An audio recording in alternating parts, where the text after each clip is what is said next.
Olá pessoal, tudo bem? Sejam muito bem-vindos ao Intellicast. Esse é o 6º episódio do nosso podcast do Grupo Intelli. Eu sou o Diogo, estou aqui com o Gustavo, os hosts desse programa. E hoje estamos recebendo aqui Gabriel, um diretor de negócios da Rendit. Conte um pouco aí da sua trajetória, como é que você chegou até aqui. Eu sei que tem uma história bem longa aí, conte em resumo aí pra gente qual é a tua história aí. Legal. Olá pessoal, tudo bem? Então, me chamo Gabriel Barbieri e hoje estou como diretor de negócios da Rendit, que é uma plataforma voltada para planejamento orçamentário que potencializa e eleva toda a gestão financeira de grandes empresas. Também atuo como advisor, né, mentorando uma plataforma de inglês corporativo que se chama English Pass. E venho aí desenvolvendo uma longa experiência, principalmente na área de tecnologia, onde hoje tenho dedicado mais de 8 anos nesse segmento só na Rendit, né, onde a gente tem construído aí um grande momento. Muito bem. Gabriel, apresentações feitas, conta um pouquinho como é que foi o teu primeiro trabalho, tu é formado em quê? Só para a gente entender também tua jornada até chegar hoje nessa tua nova função e nessa empresa. Legal. Então, a gente, quando tem que falar assim, a gente começa a entregar a idade, né? Sim. Mas eu sou formado em publicidade e propaganda.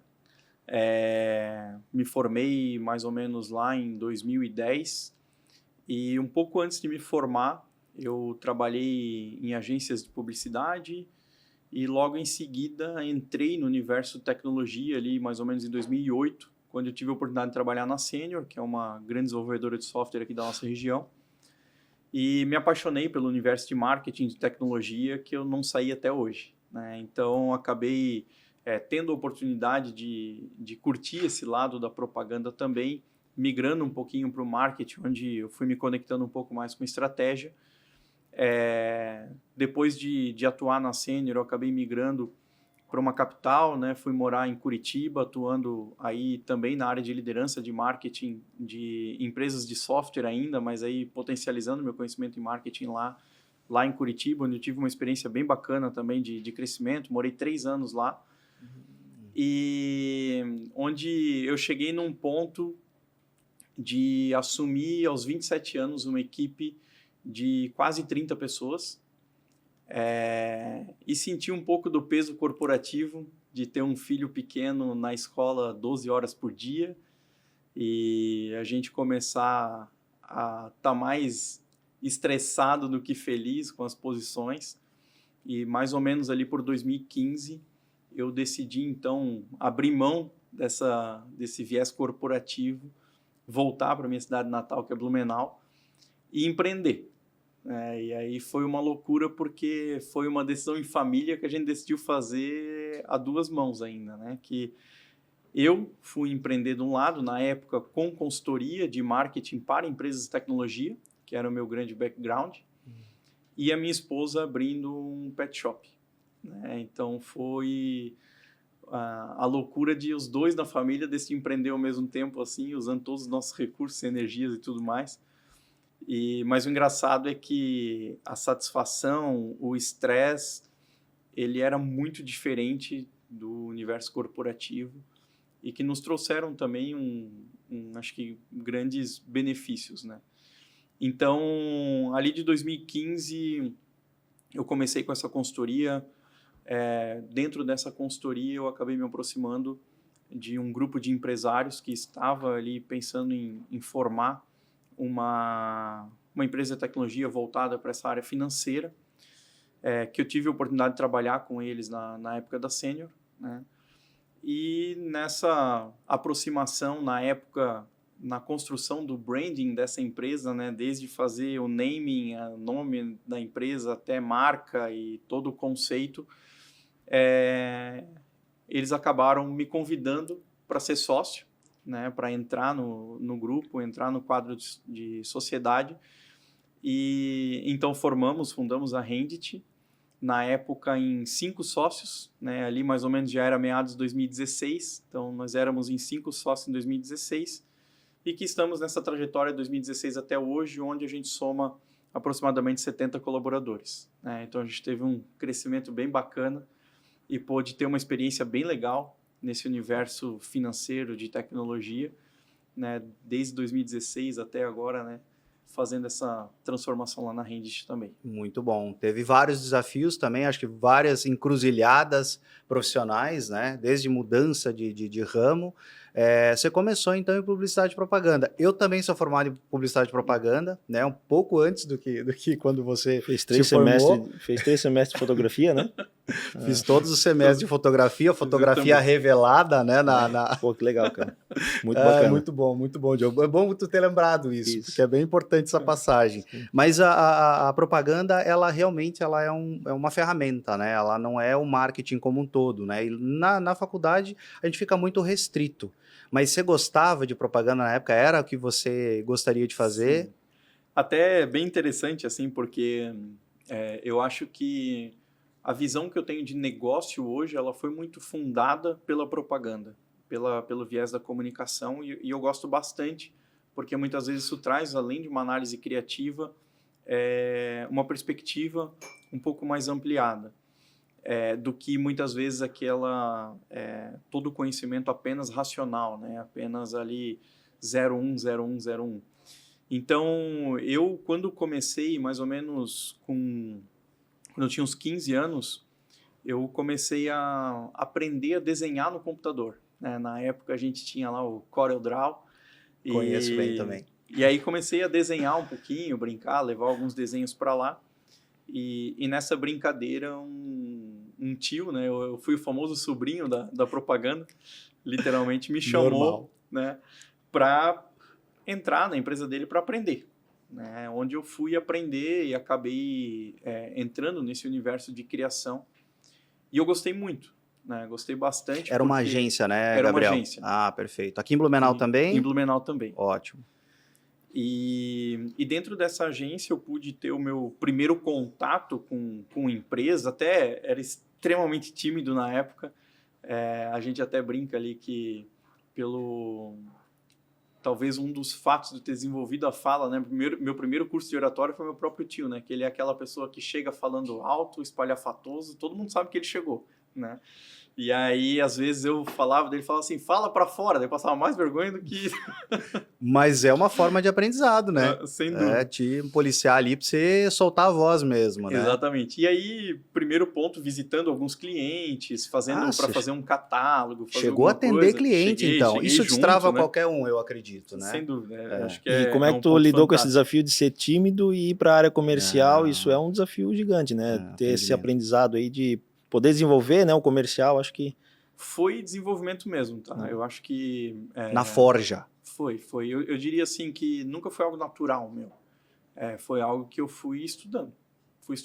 Testando, e talvez muito cedo, e aí vem algumas experiências que trazem essa bagagem, a gente aprende que o medo de errar é pior do que errar rápido e consertar. Uhum. Cara, isso é incrível. Isso é muito aí importante. A gente vem fazendo essa mudança, né? Então, na época, para mim, a propaganda ela foi minha base.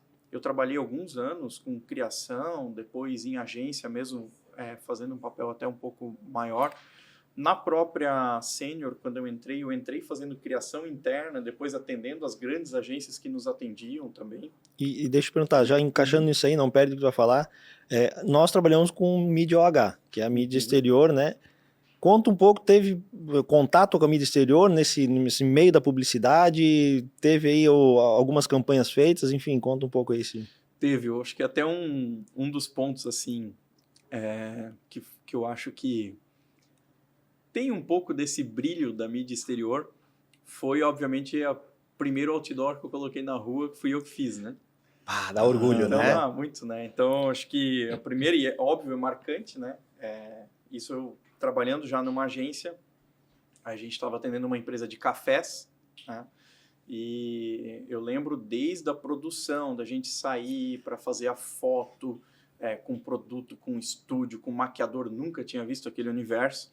Né? A gente vai lá, bate um monte de foto, tirava um dia inteiro para fazer tudo isso, para depois eu receber aquelas fotos, ir para a criação, a gente começar a desenvolver. E aí, quando o outdoor está na rua, né, a gente tem, eu acho que esse brilho de poder ver, pô, esse outdoor fui eu que fiz, né, Gabriel? Orgulho, né, de dizer para a família, fui eu que fiz.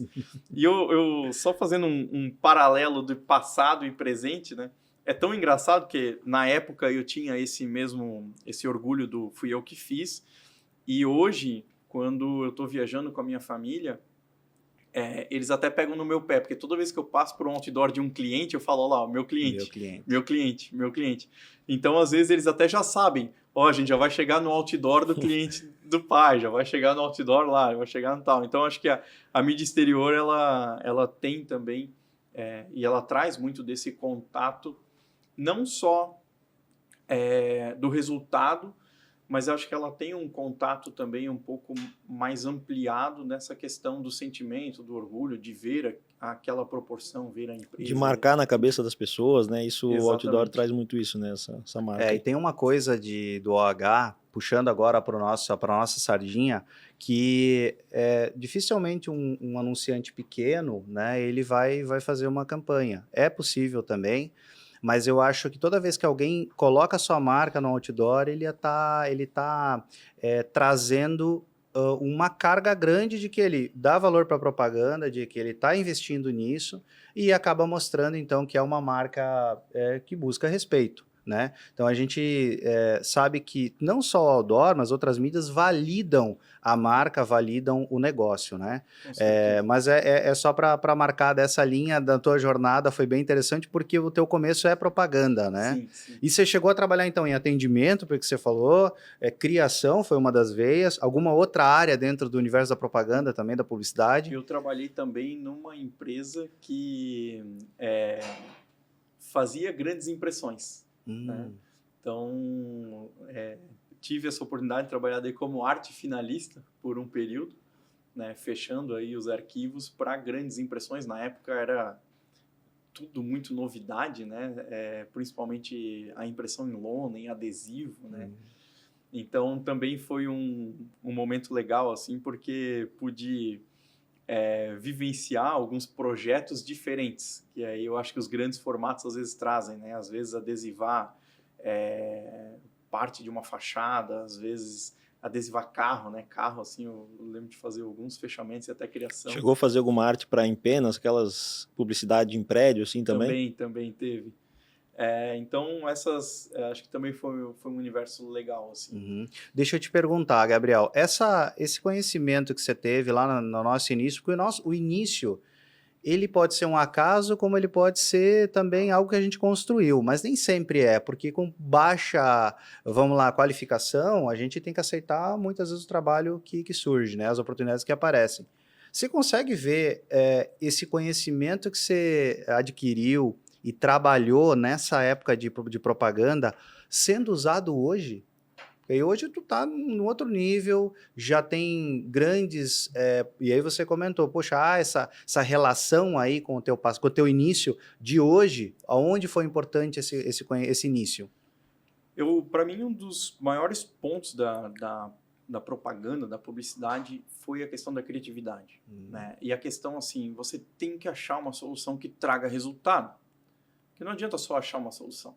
Né? Assim, achar uma solução, a gente pode fazer ali qualquer arte, qualquer coisa, não é uma propaganda, a não ser que ela traga um resultado, que ela entregue uma promessa e assim por diante. Então, para mim, um dos grandes pontos, que até hoje é muito diferente, é o exercício de conseguir olhar com outras perspectivas o mesmo problema. Então, eu lembro muitas vezes lá no viés da propaganda, a gente chegava... o outdoor que a gente foi fazer do café, a gente tinha que passar uma mensagem do que era diferente daquele café, mas a gente discutia que não queria passar de 7 palavras para dar tempo de alguém que está de carro ler, conectar com aquela mensagem.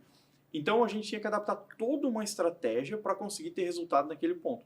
Hoje, quando a gente está administrando uma empresa, muitas vezes a gente também está ali um pouco perdido em saber para qual lado agora que eu vou, qual estratégia que eu adoto dentro desse desafio.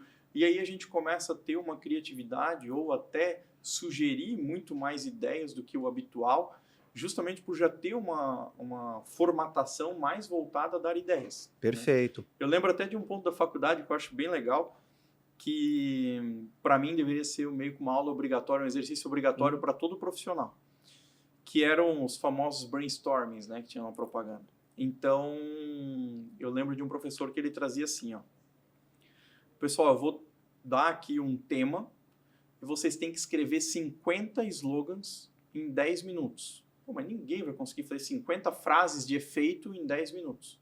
Ninguém vai conseguir fazer, não? Podem fazer. Qual que era o objetivo? Destravar. Entender que não tinha ideia ruim, que era só ter as várias ideias. Né? Então, muitas vezes, a gente bloqueia de falar ou bloqueia de ter uma ideia ou mesmo uma solução para um problema que a gente está tendo na empresa com medo de falar, com medo da reação do colega.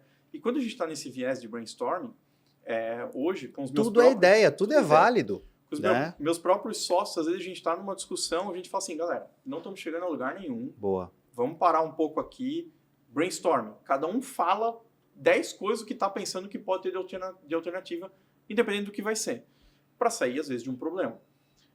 O simples fato de fazer um exercício como esse, no começo, eu fazia 10 ideias, os outros faziam uma cada um, porque às vezes não tinha essa segurança. Hoje, a gente fica ali brigando para ver quem vai dar mais ideia, para depois botar num quadro, daqui a pouco a gente organiza e às vezes em uma hora consegue achar uma solução. E aí pede para inteligência artificial dar mais 50 ideias, que hoje é muito mais fácil, né? Não, hoje... E aí, hoje tá muito mais fácil, né? A tecnologia vem para ajudar a gente nessas decisões. Até normalmente a ideia não vem pronta, né? Eu acho que quem trabalhou com propaganda, o mais interessante é ver que a grande ideia é a soma ou é um pedacinho de várias ideias, né? Dificilmente você sai com aquela mega ideia, o mega slogan, uma marca, seja para qualquer criação, né? Falando de propaganda, e até é assim nos negócios, né? Eu quero te conectar já com o negócio atual teu. A ideia inicial da empresa, ela é a mesma que hoje, é a mesma atividade que foi lá elaborada lá no início, teve adaptações. Como é que foi essa jornada de conceber a empresa que você pegou desde da marca, tudo? O que você viu que evoluiu? Eu acho que esse foi um dos grandes aprendizados que a gente teve no universo inicial, né, que foi o universo startup. A gente teve uma grande oportunidade de participar de um programa chamado Startup SC, isso em 2016. A gente foi a 6ª turma. E nesse programa, a gente começou a entrar no universo do que hoje todo mundo conhece, aí, do que vem lá de Vale do Silício, do que vem desses conceitos de crescimento, conceito acelerado, né? De prova de conceito, né? Faz um mínimo MVP, produto viável, isso, né? boa. Primeiro. Bom conceito. Então, ali a gente tinha uma ideia inicial, foi bem no começo, a gente logo já entrou nesse universo. E eu diria que desde aquela época nunca foi a mesma coisa. A gente está sempre se transformando, se adaptando, reagindo àquilo que o mercado está pedindo e transformando a empresa. Né? Eu acho que um pouco diferente de alguns negócios mais tradicionais, que às vezes eles se repetem, o negócio até se repete, mas daqui a pouco o consumidor ele já está agindo de outra forma. Você já tem que estar... Você pode até estar fabricando do mesmo jeito, mas você não está entregando da mesma forma, você não está vendendo da mesma forma. E na tecnologia isso é mais dinâmico, né? Porque eu não tenho uma fabricação, eu tenho que arrumar uma solução para um problema que existe, que normalmente é um problema mais operacional, um problema que as pessoas estão fazendo manualmente, alguma coisa assim. Uhum. E na medida que esses problemas vão mudando, a empresa tem que mudar também, né? Então, hoje eu considero que a gente sempre teve períodos de grande transformação, vai mudando um pouco no percurso, né? Apesar de utilizar ferramentas de gestão tradicional, né? A gente faz planejamento, planejamento de longo prazo, faz o orçamento para a gente seguir, mas de vez em quando entra alguma estratégia que a gente precisa se adaptar, se moldar e virar o barco, né? No começo era fácil, que era igual virar um jet ski, né? E aí cada vez mais vai aumentando o tamanho do barco e aí a curva já não é tão rápida, né? Então, mais exige essa adaptação sempre. Assim. E Perfeito. pegando um pouco aí tu falou ali, liderava 30 pessoas, hoje também deve estar na liderança de várias pessoas, né? Qual que é tu enxerga que é o teu maior desafio, né? Lidando com pessoas, tratando com vários vendedores, provavelmente, né? Então, conta um pouco aí dos desafios que tu enxerga aí dessa... Quantas equipes em cada área, só para a gente entender um pouquinho a dinâmica da Rendit hoje? Hoje, a gente tem basicamente 5 diretorias, né? Temos o nosso diretor-presidente, que responde pelos demais diretores. Nós temos uma diretoria de tecnologia. Dentro da área de tecnologia tem algumas sub-áreas também. Aí nós temos a área de serviços, que aí são times de consultoria que entregam aí os projetos dentro dos clientes, são especialistas que vão lá e modelam, né? A gente chama de modelagem financeira daquilo que os clientes precisam. Nós temos o suporte CS também, né? Que é a parte ali mais voltada para o consumidor, né? Então, para a experiência que ele está tendo com o software, né? Sucesso do Sucesso, cliente em perfeito. E o comercial, né? E aí dentro do comercial hoje, do negócios, né? Que está dentro do meu guarda-chuva, a gente acaba tendo uma área de marketing, de parcerias. Nós separamos depois em vendas novas, prospecção, venda técnica, e aí nós temos especialistas técnicos que precisam fazer um trabalho um pouco mais especialista também dentro do cliente, e a venda base, que é a venda para o cliente, né? Então, dentro do meu time, a gente acaba tendo essas subdivisões. Então, hoje, marketing, prospecção, canais, vendas novas, venda base e equipe técnica de vendas, né? Quantas pessoas estão abaixo de... Hoje, na área de negócio, a gente está em 14 pessoas.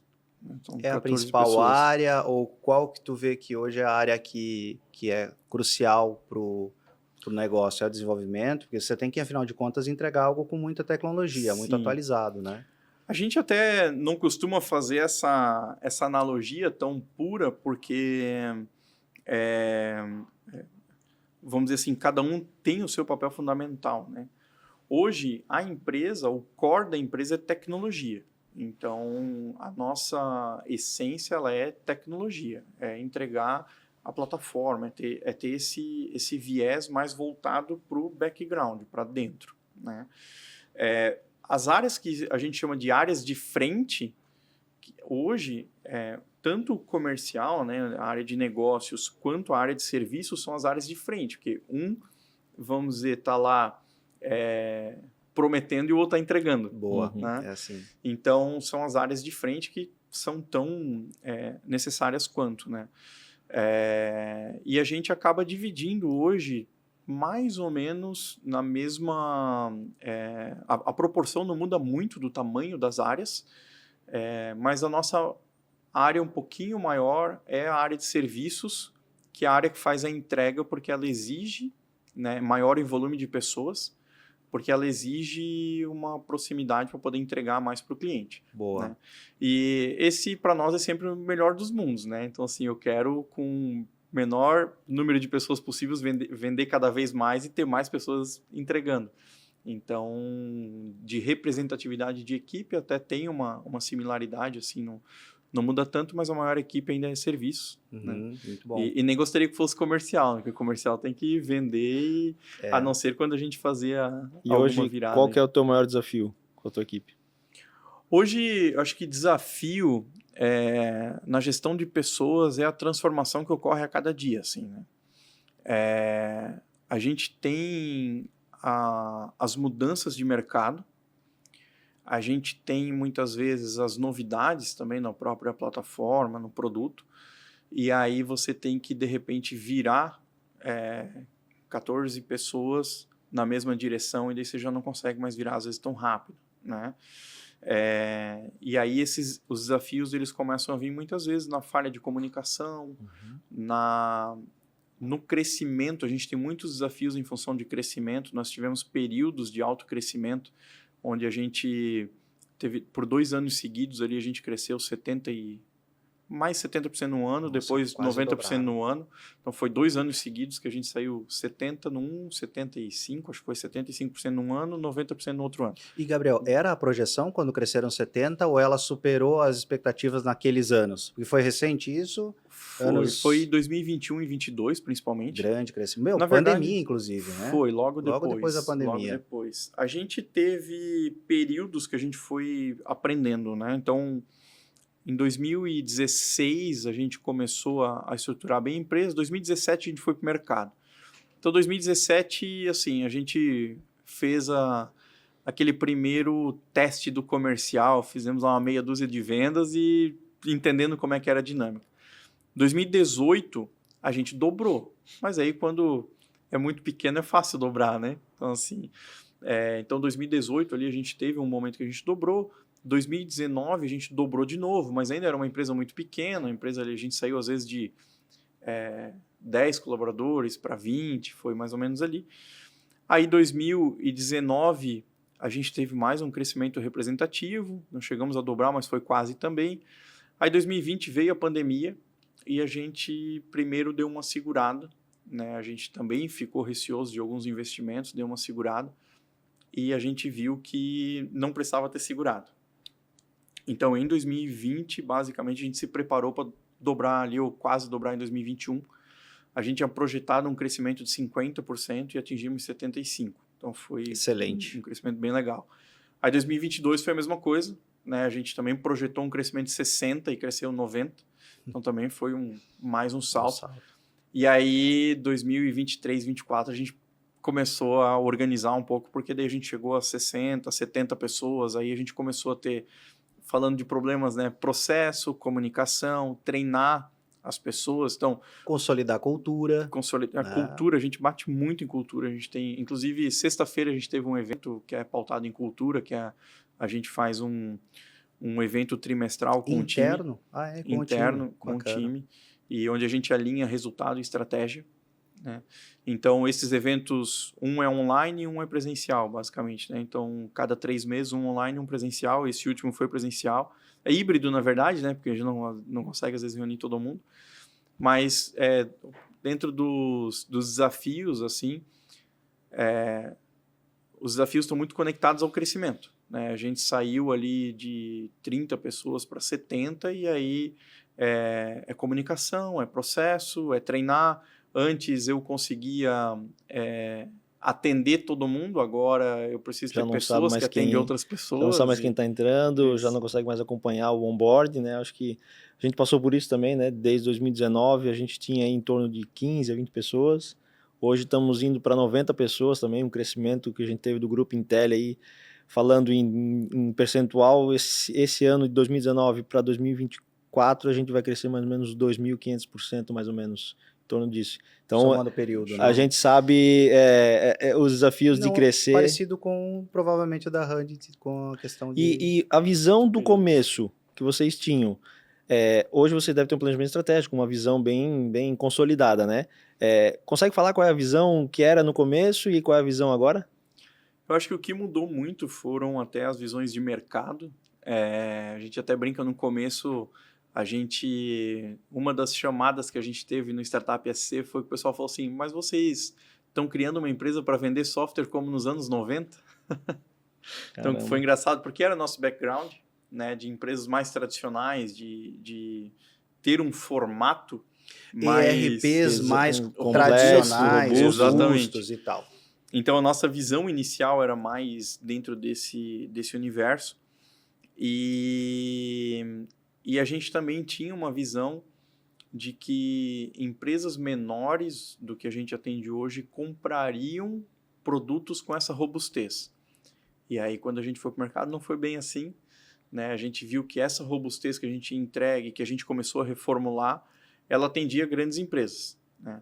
E aí a gente, então, ali já fez a primeira mudança de estratégia, que foi mudar para grandes empresas, e onde a gente surfou essa onda de atender grandes empresas para ganhar o conhecimento e poder investir em tecnologia para ir para pequenas empresas. Ou né? menor de médio porte? Isso. Pequenas né? vocês atendem hoje também? Ainda não. Não. É o nosso...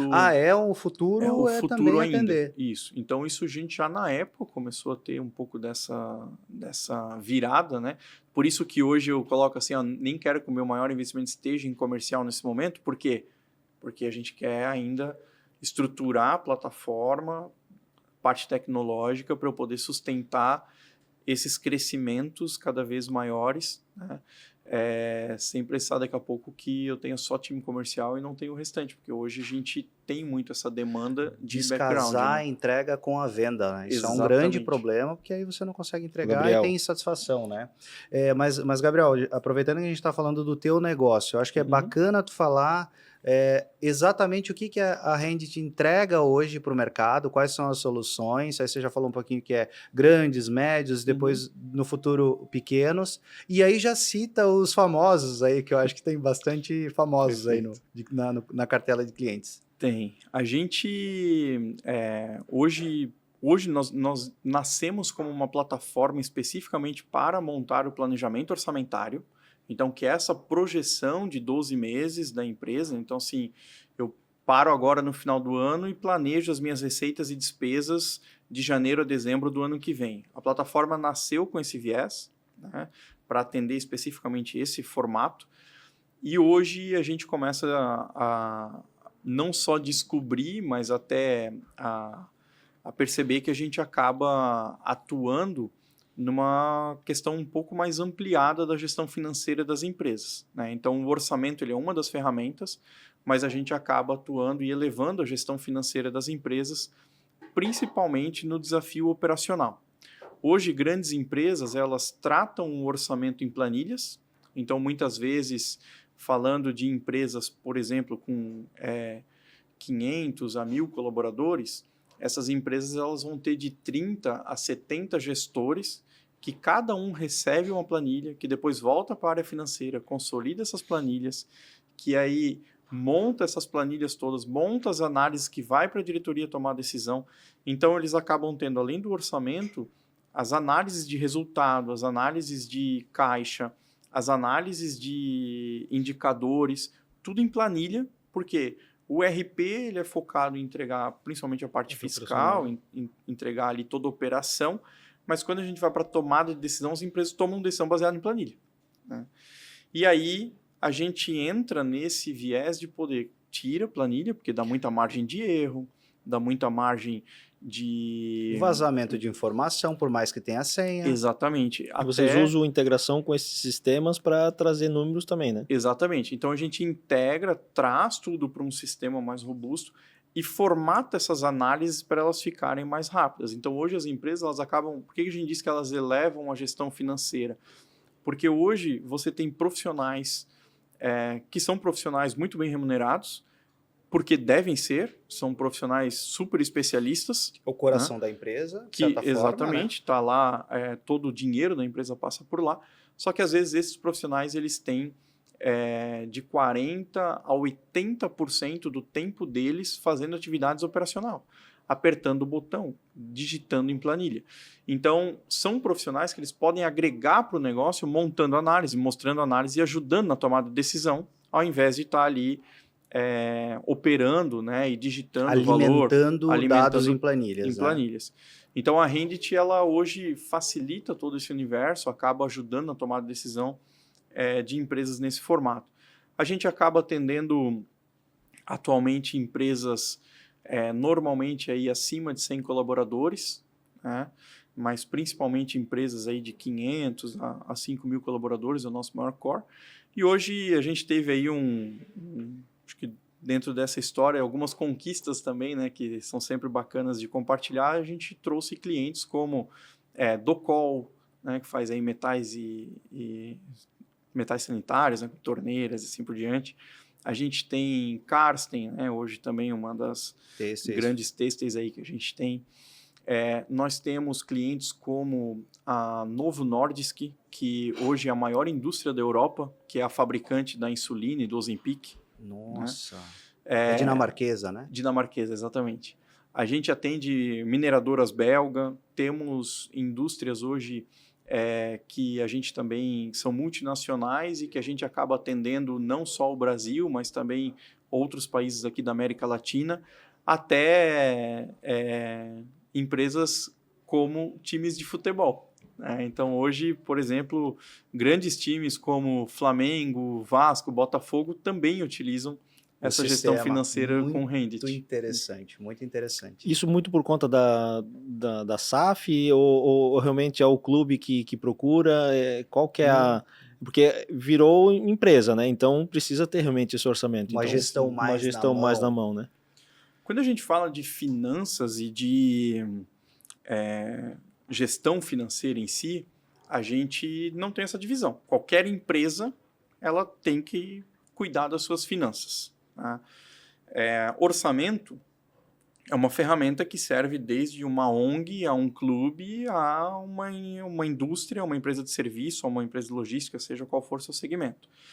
Então, dentro desse universo, a gente começou a ver um movimento de profissionalização, né, que ele vem ocorrendo no Brasil. Acho que a gente olhando assim, a gente vê que na Europa isso já ocorreu há mais tempo. E esse momento de profissionalização ele vem nos dois lados, tanto no clube quanto nas SAFs. Né? Então, hoje a gente tem os dois universos, tem clube e tem SAF. Né? A diferença, muitas vezes, é na forma de olhar resultado, mas a gestão pode ocorrer nos dois. Né? Inclusive, hoje... um dos maiores clubes do Brasil, né, talvez até o maior, que é o Flamengo, ele é o maior do clube, Brasil em né? sócios, clube, em faturamento, né? em tudo. Acho que da América Latina, um dos maiores, inclusive. Exatamente. Muito interessante, porque aí o desafio é bem grande, né? São vários colaboradores. Acho que com grandes números começa a se tornar muito mais desafiador. Qualquer vírgula ou zero para a direita faz toda a diferença em qualquer custo, né? Vocês entregam BI também financeiro ou não? Ou os BIs eles acoplam como soluções paralelas? A gente divide, a gente gosta de fazer uma analogia com uma linha do tempo. Né? Então, por exemplo, assim, o RP, né, o meu sistema de gestão empresarial, ele trata o presente. Ele vai lá e trata aqui o que está acontecendo. Entrou um produto, tem uma entrada. Saiu um produto, tem uma saída. Ele trata todo esse fluxo. O BI, ele consegue ler tudo que está aqui, olhar para o passado, ou seja, de um segundo para trás, ele olha o passado e ele traz toda essa análise que eu posso compor do passado.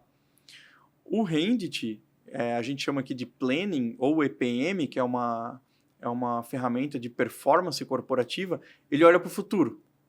Então, ele pega tudo isso que tem no presente, tem no passado e projeta para frente. Então, tendo os princípios estabelecidos, a gente se conecta com o BI. Temos algumas funcionalidades que podem ser similares, às vezes acabam sobrepondo, mas aqueles clientes mais maduros e que já têm uma estrutura mais robusta, a gente vai utilizar a conexão, porque daí o BI ele vai ter as funcionalidades específicas dele, né? E o Planning vai ter as funcionalidades de olhar para o futuro, que é o principal foco. Né? E a plataforma de vocês, por trabalhar com planejamento, tem alguma ferramenta dentro para trabalhar com planejamento estratégico ou ele serve como suporte de indicadores? Enfim, tem algo nesse sentido? O próprio orçamento ele é uma das ferramentas do planejamento estratégico. Como a gente consegue trazer os resultados da empresa orçado e realizado, né, projetado e realizado e previsto também, no caso de forecast, a gente tem a seguinte situação. Eu consigo ter indicadores, se eu projetar um demonstrativo de resultado, se eu projetar um fluxo de caixa, se eu projetar um balanço patrimonial, eu tenho todos os indicadores que podem ajudar a compor todo o planejamento estratégico. Não temos ainda uma ferramenta específica de planejamento estratégico, dentro da ferramenta também, para tratar as decisões, né, para tratar a comunicação e assim por diante, mas é algo até que a gente olha também com carinho, porque está muito conectado às coisas. Né? Então, a gente acaba gerando muito subsídio para o planejamento estratégico, mas não opera o planejamento estratégico dentro do sistema. Muitas vezes ele está sendo operado em outras ferramentas Às vezes não só software, mas o O próprio... maior concorrente de vocês, então, a gente pode concluir que é o Excel. Sem dúvida. Seria o Excel. Sem Então, dúvida. eu acho que uma dica para quem está assistindo, principalmente buscando uma solução, é imaginar que se você tiver mais do que 100 funcionários e tiver tudo no Excel, dependendo da complexidade do teu negócio, você pode estar cometendo erros, inclusive, bem graves, né? De Sem não estar dúvida. tendo esse planejamento financeiro dedicado mesmo, né? Não, e é bem comum, né? Porque os erros, muitas vezes, nesse caso, eles são erros muito mais pautados em tomada de decisão, né? Então, por exemplo, se eu planejar uma situação e eu, por exemplo, vou planejar o meu ano seguinte, eu vou planejar investimentos e ver que eu tenho caixa para fazer aqueles investimentos. E aí, de repente, quando começa a chegar perto de eu fazer aqueles investimentos, eu vejo, na verdade, que eu não tinha caixa, que era um erro de fórmula, que tinha no final da fórmula uma Do digitação Excel, certo. ou um erro. O que eu faço agora? Pego o dinheiro em banco, mudo toda a estratégia da empresa? Que movimentação que eu faço? E esse erro você deve pegar muitas vezes quando vai implantar o teu sistema, que o empresário migrou do Excel, a quantidade de erros encontrados não deve ser pequena. Sem dúvida. A gente sempre comenta que sempre aconteceu a primeira vez, né? Nunca acontece com ninguém, mas Sim, primeira vez que a gente pega é bastante comum, porque eu acho também que ele é uma ferramenta para tomada de decisão, então acho que o objetivo não é acertar 100%, mas o objetivo é eu ter um maior nível de assertividade da minha decisão. Perfeito. Então, eu errar porque o mercado mudou, porque de repente eu projetei uma variação cambial e foi outra, porque eu tive uma dinâmica, é uma situação Fatores controlável, externos, né? isso. E às vezes já vou estar prevendo. Agora, eu errar porque tinha um erro de fórmula, porque tinha uma digitação... Um lançamento que não foi feito no centro de custos correto, por exemplo, né? Aí já começa a mudar, porque às vezes são fatores mais controláveis e eu não preciso ter aquele erro. E entrando na empresa, fazendo a implantação, você já está dando uma certa consultoria para o empresário, para a empresa, para organizar, porque muitas vezes os erros também são ali de alocação do recurso, Sim. enfim, né? Eu acho que é um Sem trabalho dúvida. bem completo que acaba sendo entregue, né? Sem dúvida. Hoje, por isso que o nosso time de serviços é um dos nossos maiores times, né? Porque hoje é um time que ele acaba ganhando um grande conhecimento. O simples fato de você implantar orçamento em diversos negócios já amplia muito a sua visão de negócio também. Eu conecto muito lá com a publicidade, que isso é bem bacana. Depois vou dar um exemplo. E esse time ele acaba sendo bastante importante e estratégico para a empresa, porque ele vai, muitas vezes, revitalizar toda aquela visualização, né, junto, obviamente, do time do cliente, que são clientes que já têm um time financeiro robusto também, mas a gente vai trabalhar de mão dadas ali a 4 mãos para fazer essa revitalização, para poder entregar mais confiabilidade, mais agilidade e mais velocidade na tomada de decisão. Perfeito. Pode ir. E não, indo para a área comercial, que é, né, o teu viés comercial, marketing, qual que é o principal canal de aquisição hoje da Rendit? Eu só vou voltar num ponto ali, já faço Tá. essa, pode ser? Pode ser? Claro, claro. Quiserem cortar, não tem problema. E pode emendar. Acho que só comentando um ponto que eu acho muito bacana, que eu falava essa relação com a criatividade, né, que a gente tinha na propaganda, né? A gente tem, né? Então, assim, na propaganda a gente tem esse viés da criatividade, a gente muitas vezes tem que achar soluções, tem que achar caminhos. E a área financeira ela é uma área extremamente racional, assim como a área técnica, né? Então, a gente também, a área técnica de tecnologia também é uma área bastante racional. Mas quando a gente começa a ver mais a fundo, a gente começa a perceber alguns vieses que às vezes o pessoal só não abriu a cabeça para olhar que eles também são criativos. Por exemplo, desenvolver um sistema, o pessoal fala, é racional, é 0, 1. Porém, você tem 1001 formas de fazer a mesma função. Você tem 1001 formas de escrever um código. Então, muitas vezes, se você for mais criativo, você pensa em mais soluções ao mesmo tempo na hora de fazer aquele ponto.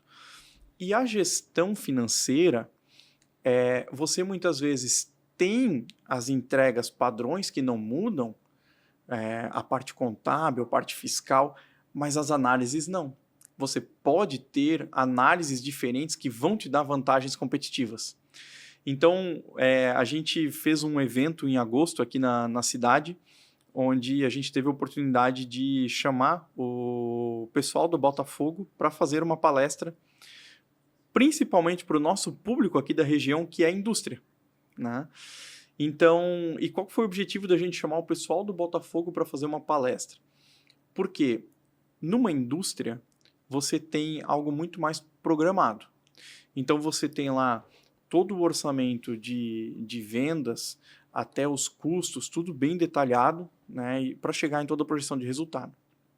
Um time de futebol já é um caos, porque muda tudo, o tempo inteiro. E aí, gol muda tudo. Muda tudo, muda. E muda mesmo, assim, muda o efeito de receita, de custo, muda. E aí, o que foi legal? A gente chamou eles para falar sobre um orçamento baseado em premissas. Mas por que uma indústria, às vezes, não pode também estar tomando decisão baseada em premissas? E por que baseado em premissas? Porque um time de futebol, por exemplo, eles falaram assim, a gente até faz um orçamento esperando chegar em quinto num campeonato, chegar em terceiro no outro campeonato, chegar em primeiro no outro. Cada um vai trazer uma premiação diferente. Público, tudo. Patrocínio muda também? Muda. Só que aí é bem isso. Por exemplo, se eu estou indo melhor, o simples fato, às vezes, eu tenho mais um jogo. Eu tenho mais um jogo, é mais uma bilheteria, é mais uma venda de comida dentro do estádio, é mais venda de produto licenciado, de camiseta, seja o que for. Ah, mas se a gente passar uma fase que a gente não tinha previsto num campeonato internacional, às vezes eu tenho que mandar 80 pessoas para outro país de primeira classe, então muda tudo, muda o custo, muda tudo. Então é tudo muito baseado em premissa, para que a tomada de decisão seja muito rápida. O que aconteceu nesse mês, mexe as premissas e vê agora qual cenário nós vamos adotar com base no que aconteceu nesse mês. No que aconteceu no outro mês, troca as premissas e vê agora que resultados vão adotar, né? E isso serve também para uma indústria, porque muitas vezes eles podem estar tomando, um produto está indo melhor, e se eu vender agora mais desse produto, se eu tiver algumas premissas para eu mudar a direção e ter esse orçamento baseado em premissas. Então, eu conectei esse viés lá da publicidade, da criatividade, com também vendo como a criatividade pode agregar em outras frentes, muito mesmo legal, racionais. Tudo a ver. Até porque você tem muito mais fatores imprevisíveis num time de futebol do que numa indústria. A indústria, pelo contrário, ela me parece muito mais até previsível, porque eu tenho a projeção do ano passado e vou fazer, então, baseado no meu ano passado e no quanto eu quero crescer. Sim. Acho que vai ser muito, muito, muito interessante mesmo trazer o clube de futebol como exemplo. Como né? exemplo, sem dúvida. E assim, né? Muito previsível até a gente ver uma greve de caminhoneiros, por exemplo, que aí a gente chegou a ver situação de indústrias dar férias para toda a equipe produtiva no meio do ano. Foi maio, se eu não me engano, a greve dos caminhoneiros de 2018. Maio, 2018. Uhum. Então, assim, como é que eu pego o meu planejamento e dou férias para as pessoas em maio ao invés de dezembro? Né? Aí você tem um Covid. Como é que eu fecho as portas? Como é que, de repente, eu mando metade das pessoas para casa, deixo o escritório vazio? Aí você tem todo esse impacto que a gente teve no gás, aí você tem guerra, você tem, enfim. Então, o cenário sempre foi dinâmico. A gente aqui deixava mais estático. Né? Então, a tua plataforma consegue ajudar com premissas para tomada de decisões na hora, né, real time, para que possa ver a direção da empresa para onde ela está indo. Exatamente. Muito bom, muito bom. Gabriel, e falando agora um pouco de canal de aquisição, né? Qual que é o maior canal de aquisição, ou se tem vários canais de aquisição, deve ter, né? Conta pra gente um pouco. Legal. Acho que hoje tem vários, né? Acho que o legal dessa pergunta é remeter um pouquinho também lá ao início, porque eu literalmente tive a oportunidade de passar por todos os estágios dentro da Rendit, né? Então, assim, no começo eu fazia tudo e aí daqui a pouco foi tendo equipe para fazer os principais pontos. E eu acho que uma das grandes transformações que a gente teve foi, primeiro, testar vários canais o quanto antes, para depois focar naqueles que davam um resultado mais rápido, com o menor esforço possível. Então, e obviamente focado no nosso público, né? Então, o nosso público são empresas de maior porte, já com uma gestão financeira mais madura, e a gente, quando começou, a gente foi testando esses vários canais, e nós começamos a encontrar 2 canais que trouxeram um retorno mais curto para nós. Um foi indicação, parceiros, né? Então, a abertura de porta por parceiros, ela foi assim muito importante no início do nosso negócio, é importante até hoje. E o outro foi a nossa prospecção efetivamente. Então, na época, eu sempre gostei muito de fundamentar o que eu estou fazendo. Então, eu também fui estudar bastante coisas de vendas, eu não era tão focado em vendas. Então, dentro do banho inicial de vendas, né, eu fui para o Spin Selling, né, que acho que não tem tradução, e para o Receita Previsível, né. Então, acho que esses foram as 2 primeiras escolas onde eles trazem muito do outbound, né, que é essa busca fria, da ligação fria, de todo esse universo, que para nós trouxe um resultado mais rápido, inicialmente. Então, a gente investiu muito forte no começo, na prospecção nossa fria e parcerias, que a gente nunca parou de ter esse relacionamento com parceiros. Até hoje é um desafio de estar entendendo qual o perfil ideal, qual o melhor parceiro, desde consultor financeiro a outros vendedores de software, por exemplo, podem ser parceiros que... ERPs. Porque às vezes ele está lá, vê que o cliente está tendo aquela dor e indica a gente, né? A gente chama de indicadores de negócio. Então ele é um canal bastante importante também. E aí a prospecção para nós foi o primeiro passo, porque a gente ia lá, escolhia eu estou tentando fugir dos termos aqui, mas eu vou falar que a coisa eu traduzo depois, né? Que é o ICP, né? O nosso... A gente também não sabia qual era. Então, por que a prospecção fria para nós inicialmente foi muito boa? Porque a gente pegou, fez uma apresentação, pô, esse cara gostou um monte. Não, então agora vamos tentar bater só em cara igual esse. Então a gente tinha mais controle no início, né? Como o nosso negócio é uma venda de longo prazo, é uma venda mais... Lead time de fechamento é maior, né? Maior, Quanto tempo, até para a gente entender, mais ou menos a média? Hoje a gente varia, às vezes, dependendo do porte da venda, pode ir de 3 a 6 meses. Perfeito. E o Enterprise mesmo, assim, que é maior, pode ir de 6 meses a 9 meses, uma venda. Boa. Né? Mas você continua comentando sobre isso, sobre depois entenderam qual era o cliente? Isso, então a gente entendeu ali, na verdade, sim, a gente foi fazendo o laboratório, foi entendendo cada vez mais o cliente por esse canal de aquisição, principalmente, que era a prospecção e indicadores. Né? Então a gente nasceu assim, depois a gente começou a trazer os outros canais aí que seriam de marketing, né? Onde a gente até está fomentando mais agora do que antigamente. Né? Então hoje eu acabo tendo, dentro do marketing a gente tem várias subdivisões, tem desde algumas ferramentas mais automatizadas que trazem alguma coisa, até ads, até eventos, participação de eventos, né? Eu acho que até conectando um pouco com o impacto visual, né? Para nós, participar de um primeiro evento, ele começou talvez como algo institucional e hoje cada vez mais vira um canal de aquisição. Né? E participar de um evento, por que ele foi mais institucional? Porque a primeira vez que a gente teve a marca da empresa num tamanho 3x2, por exemplo, que nem era tão grande, mas já era a marca da empresa num tamanho 3x2, com isso num evento... num banner, num painel de LED, que era um algo... painel, por exemplo. Certo, né? como um patrocinador também do evento, né? Isso já trouxe uma diferença muito grande, porque as pessoas já viam a gente, pô, mas não é uma empresa tão pequena. Eles já olhavam para a empresa como uma empresa maior. Então a gente começou a ir testando esses canais de vendas para ir vendo cada vez mais. Hoje a gente acaba investindo em alguns eventos em São Paulo, principalmente, né? Hoje a maior parte do nosso orçamento de eventos está focado em São Paulo. E é uma outra situação também que o simples fato de estar presente acaba virando um canal de aquisição, porque acaba tendo esse contato diretamente com o público. E né? Hoje tu tem investimento em mídia exterior? Falando agora, puxando o nosso lado, tem investimento em mídia exterior? A gente Outdoor, especificamente, ainda não. A gente até já projetou algumas coisas, mas por que ainda não, né? Como a verba ela é muito direcionada para o primeiro que vai dar um resultado mais rápido do ponto de vista que eu tenho mais controle e estou testando, a gente está planejando entrar nesse ponto agora, entendendo melhor as praças que a gente já entende, porque como a gente atende o Brasil inteiro, a gente acabava não tendo bem essa relação com as praças. Hoje a gente já começa a entender, e os segmentos.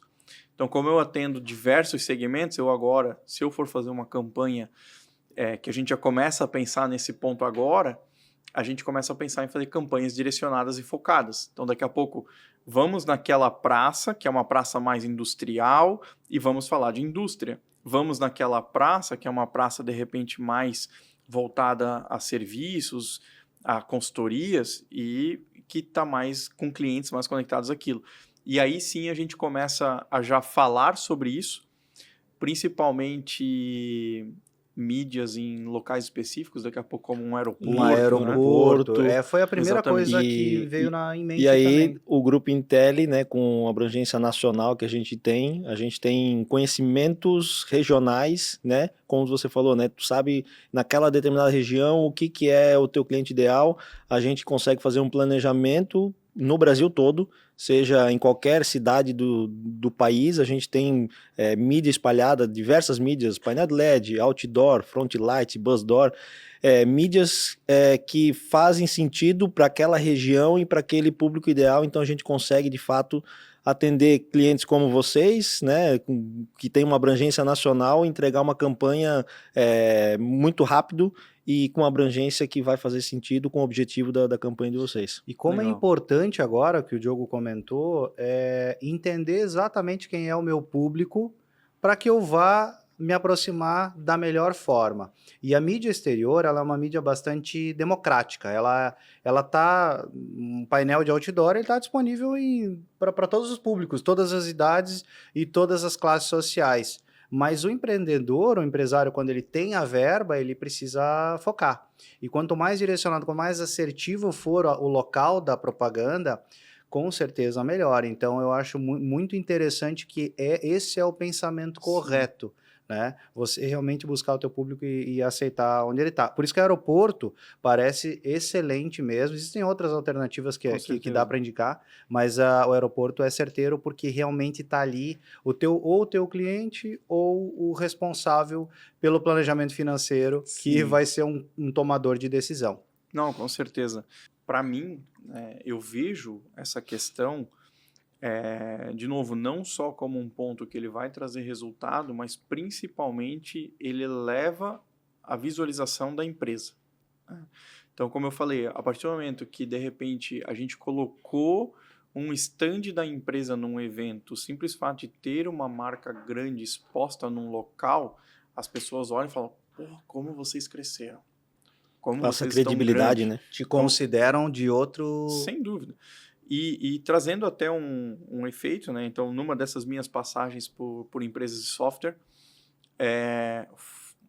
uma vez a gente fez uma campanha e que a gente fechou mais ou menos uns 30 metros num aeroporto e literalmente aquilo mudou o patamar da empresa da noite para o dia. Que bacana. As pessoas passaram a ver a empresa como algo muito maior, assim, ver, pô, aquela empresa.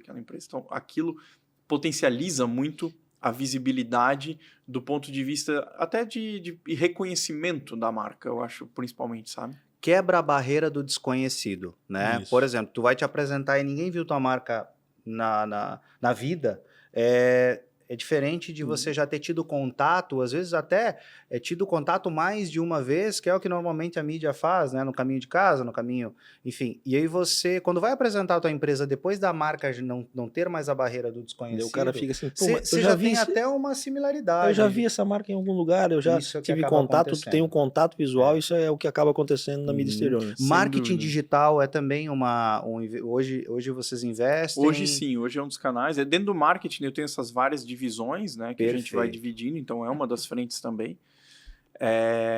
E uma estratégia assim que a gente vê muitas vezes como válida E vamos dizer assim, não estamos considerando, não conseguimos ainda aplicar, mas acho que uma dica extremamente relevante é, muitas vezes eu vou fazer um evento, eu vou patrocinar um evento, né? Então, eu cercar aquele local de outdoor, ele reforça muito a minha presença, né? Então, essa é uma questão assim que a gente já tive a oportunidade de fazer em outras empresas e a gente busca fazer aqui, porque daqui a pouco eu vou estar presente num evento. Mas as pessoas, ao Já irem viram. para o evento, já terem contato com a marca, Isso. elas já chegam no evento querendo fazer contato conosco. Uma grande dica, exatamente seguindo a tua estratégia que você comentou agora, ela é perfeita. É principalmente saída de aeroporto, entrada de aeroporto, ou o caminho até o local do evento, né? A gente vai para o Expo Center Norte agora, e certamente a gente conseguiria ter vários pontos de impacto até o Chegar lá. caminho do aeroporto até o Expo Center Só Norte. dando um exemplo, a gente fez uma campanha no Ceará para uma empresa multinacional que ia fazer um evento de medicina, neurociência. E aí a gente fez toda a parte de embarque, toda a parte de pegar no desembarque a mala, né, nos totemzinhos nas esteiras. Quando o cara saía, ele dava impacto na abertura da porta. E aí depois o cara do marketing veio falar assim: todo mundo que eu falei dentro do evento disse que viu a nossa marca no embarque, no desembarque. Sim. Então esse retorno do cliente reforça ainda mais isso que a gente está É o que falando o aqui, né? Gabriel falou Que é o agora, é o Exatamente. reforço, né? Muito bom, muito bom. Hoje, do ponto de vista de vendas, né, eu acho que está cada vez mais difícil de separar esses pontos e a gente vê o quanto agrega que é a presença, né? Então, por exemplo, quando eu vou conversar com uma empresa que ela diz, eu já vi algum material de vocês em algum lugar, eu já ouvi outra empresa falar de vocês, as minhas chances de conversão aumentam significativamente. Pelo simples fato de não ser um estranho, né? Pelo simples fato de já ter visto. Por mais que muitas vezes foi uma mídia fria também, mas ela já tem um negócio que ela olha Já impactou. assim, pô, eu já vi isso daqui em algum lugar. E faz toda a diferença. Muito bom, muito bom. Falando desse aspecto de vendas também, como é que é o teu processo, então, desde de escolha do cliente a ser impactado? É feita uma reunião, você já tem o público ideal, provavelmente, mapeado, essa escolha ela é feita usando quais critérios, e depois como é que é feita, então, a busca pelos clientes? Marketing digital é uma que você comentou, mas o outbound me parece ser, eu acho que é a grande estratégia, e aí você tem um time, como é Isso, que só é feito? complementando com o time, tem um time de aquisição e um time de closers, de fechamento, conta um pouco Sim. aí a estrutura também. Hoje, quando a gente entra no universo de vendas, como eu falei, primeiro eu fui para a metodologia, fui aprender, fui ensaiar. Por mais que eu vim também desse viés de propaganda, criativo, fazer arte, eu acho que eu sempre tive um viés técnico forte também. Então, às vezes, eu também sou bastante técnico, bastante racional, acho por isso que eu acabei migrando um pouco de área. Então, eu sempre gostei muito de testar de uma forma que eu possa medir e tomar uma decisão. Então, desde o início, tudo que eu fazia, eu tabelava de alguma forma. No início era planilha mesmo, eu tinha planilha às vezes com 30 colunas que eu ficava preenchendo lá e assim, tinha pouco lead mesmo, então dava tempo de preencher, né? Até chegar num volume que não dava mais e aí a gente começa a procurar outros artifícios. Então, a gente foi fazendo esses aprendizados e talvez foi uma das escolhas que eu tive assim que me favoreceram muito, é que eu sempre tinha as informações na mão, porque eu não tinha histórico, mas eu tinha as informações do meu teste. Então eu realmente fui descobrindo esse ICP, né, o meu cliente ideal, e aí eu fui sempre testando em cima desse cliente. Então quando a gente começou esses pontos, a primeira coisa que eu fiz foi: vamos montar o processo, né? E aí de uma forma que eu possa medir. Então a gente começou, vamos aqui pegar algumas empresas que a gente já tem mais sinergia, que a gente está vendo que tem uma aderência maior, vamos montar um material mais específico pequenos ajustes, porque a gente não tinha, às vezes, nem capacidade. Hoje, com inteligência artificial, você faz material para qualquer segmento em 10 minutos, né? Na época, ainda levava um pouco mais de tempo. Então, a gente montava toda essa estrutura e aí sim definíamos, vamos bater neste mercado. Então, a gente pegava uma lista. No início, eu ia para essa 500 maiores do Sul, Listas prontas da internet. 1000 maiores Quem não fez isso, né? De buscar os maiores de segmento. E aí a gente começou assim, começou nessa estratégia e foi testando, até que chegou num ponto e viu, pô, isso aqui está funcionando bem. Então traz uma pessoa, nós vamos pegar agora uma pessoa que ela vai começar a fazer essas ligações. Eu vou montar ainda as listas e vou botar. Pô, mas agora eu preciso de uma pessoa só para criar a lista. Então, a gente foi atrás de ferramentas, então encontramos essas ferramentas de leads, onde eu conseguia principalmente filtrar o porte por faixa de colaborador. Social. Então, a gente pegava esse segmento, né? E aí, extraía essas listas e passava. Então, a gente foi testando. Hoje, o meu processo, como que funciona? Eu tenho... A gente chama de entrada, né? Então, eu tenho as minhas várias fontes de entrada, que são os meus canais de aquisição. A minha entrada fria, ela ocorre ainda por listas. A gente escolhe segmentos, monta essas listas, e aí eu tenho uma LDR, né, que ela faz essa enriquecimento dessa lista. Ela pega essa lista, por exemplo, vou trabalhar com empresas de software de mais de 1000 colaboradores de São Paulo. Então, eu extraio essa lista, ela vai pegar essa lista e ela vai enriquecer buscando quem é o responsável. Mais informações, né? Quem é o responsável, se faz orçamento, se não faz, pá. Ela monta e ela deixa essa lista pronta. Então, a LDR faz isso. Nesse canal de aquisição. Os outros canais de aquisição, normalmente eles já vêm com mais informações. Então, eles já vão direto para a SDR, que aí ela vai só abordar e enriquecer. Nesse canal de aquisição, ele não vai para SDR, ele vai para BDR, que daí ela vai desenvolver frio, né? E aí a BDR pega já quem é o responsável, né? Quem é o telefone, o setor e a pessoa responsável, ela já tem pelo menos e o e-mail, né? Então aí a BDR pega e ela começa o processo de cadência para fazer as ligações, conexão no LinkedIn, e-mail e etc.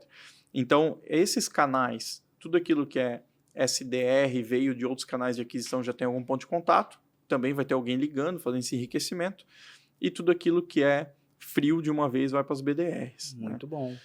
Passado esse estágio, as BDRs hoje elas têm que ter 3 validações. A gente levou alguns anos para chegar nessas 3 validações. Os critérios, né? Para validar se vale a pena continuar depositando energia. Exatamente. Para nós hoje se a empresa tem cultura ou não, se ela envolve mais pessoas ou não, e mais ou menos uma noção de porte dela, né? Passou nesses 3 critérios, ela pode entregar para venda uma apresentação. E se usa Excel ou não, né? Não. Hoje a gente está usando uma gama de ferramentas, consegui integrar todas, né? Mas hoje eu tenho... Pode falar os softwares? Pode. Pois se precisar, a gente tira, mas se não, pode falar. Então, para as listas, né, a gente testou vários softwares, e hoje nós utilizamos o Driva, tá? Na prospecção, então, que entra desde o LDR ao SDR ao BDR, a gente utiliza o MeTime, né? Então, passou nos 3 critérios, principalmente, e convenceu o lead a receber uma apresentação, ela vai dar um ganho nessa oportunidade que vai para o Plumes, daí que é o nosso CRM, né? E aí, do CRM, entra para um vendedor, então. Esse vendedor, aí sim, ele tem o papel de qualificar melhor aquela oportunidade, ele tem o papel de levar esta oportunidade, se em momento, para o especialista técnico, que aí vai fazer um mapeamento para fazer um orçamento. É como se eu fosse, talvez, chamar ali um engenheiro que vai ver se aquele outdoor vai ficar de pé ou não, né? Perfeito. Ele tem que ir lá ver se o terreno vai suportar um outdoor ali. Essa já é uma etapa do teu funil, então, que é realmente para a parte técnica mesmo, né? E aí esse especialista que consegue dizer o valor, o tamanho do projeto. E aí volta para o vendedor para fazer o papel de closer. né? Então, hoje, todos esses meus canais de aquisição, eles convergem ali para o time de prospecção, né? E vão aí para os vendedores que vão estar atuando. Cara, muito completo, Gabriel, realmente, assim, qual a tua taxa de conversão, curiosidade, assim? Dado a complexidade dessa venda, né? É uma venda muito complexa, porque depende de várias... do técnico avaliar qual o valor, né? O vendedor não consegue ter isso na mão, então deve ser uma venda muito cadenciada, né? Então, uma taxa de conversão... Isso. Ela oscila nos últimos anos, assim, deu uma boa oscilada. Quando a gente fala de proposta para fechamento, a gente gosta de ficar entre 20% e 25%. Um quarto aí, mais ou menos. Isso. Se chegou até proposta, 20% a 25%. Então, e tu tem a tua taxa de conversão por canal? Tenho. Por tudo hoje. Hoje a gente, como eu falei que eu sou muito de dados, né? Eu tenho tudo tabulado, tenho um BI hoje, né? E eu consigo ver basicamente por qualquer frente, assim. Então, quando a gente fala de taxa de conversão ali de proposta, né? A gente se mantém nessa faixa de 20 a 25%. Porém, a gente já teve momentos, às vezes, de o mercado tá mais aquecido, de ficar numa taxa até um pouco, quase 30%, ficar nessa faixa. E já teve momentos, às vezes, do mercado dar uma retraída, baixar um pouquinho, e daí a gente corre atrás para fazer voltar. E essa taxa, usando o benchmark mercado, ela é alta, média ou é a taxa do mercado? Tem essa ideia? A gente não tem assim um parâmetro tão claro, porque, como o Guto comentou no início, nosso maior concorrente é o Excel. Então, muitas vezes, eu estou ensinando o cliente, o lead, que ele pode ter a oportunidade de trocar o Excel por um software.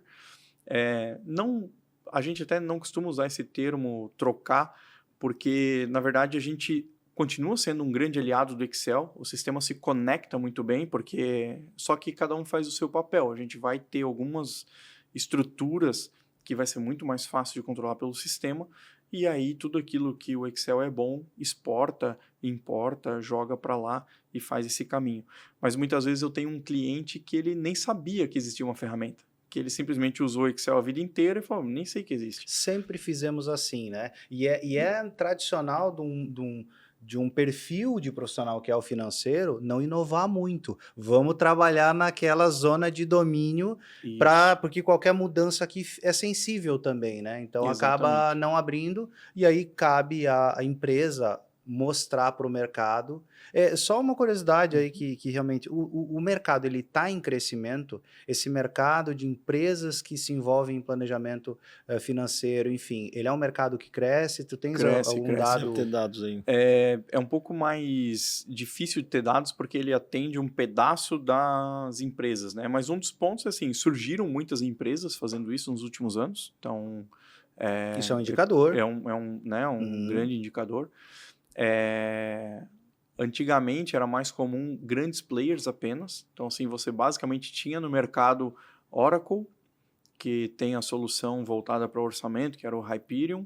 Você tinha o IBM, Cognos TM1, soluções caríssimas, assim, difícil, não conseguiram entrar no Brasil. Multinacionais, gigantescas, assim. Sim.